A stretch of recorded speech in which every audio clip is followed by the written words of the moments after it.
Hello everyone. কিছুদিন যাবৎ আমি দেখছি ইউটিউব, ইনস্টাগ্রাম, ফেসবুক সব জায়গায় স্টাফ ম্যাঙ্গো আইসক্রিমের খুব পপুলারিটি বেড়েছে।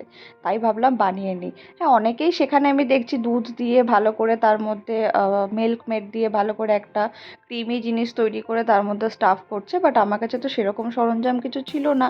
তাই দুধের মধ্যে একটুখানি চিনি দিয়ে ফুটিয়ে একটু কাস্টার্ড পাউডার দিয়ে একটু মাখো মাখো একটা বেস তৈরি করে নিয়েছি। ব্যাস হয়ে গেল। তারপরে আম থেকে আটিটাকে টেনে একেবারে বের করে ওটাকে ভালো করে একদম ওই বেসটাকে স্টাফ করে তারপরে ওই ঢাকনাটা কেটে রাখা যে মুখটা সেটা দিয়ে ঢেকে আমি ডিপ ফ্রিজে রেখে দিয়েছিলাম। প্রায় ধরুন 3 ঘন্টা পর ওটাকে আমি বের করেছি।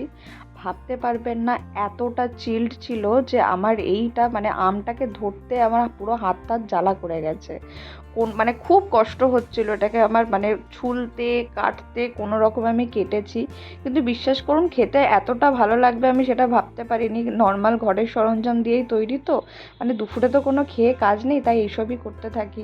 তাই ভাবলাম যে তোমাদের সাথে ভিডিওটা শেয়ার করি, তোমরাও পারলে একদিন বানিয়ে দেখো।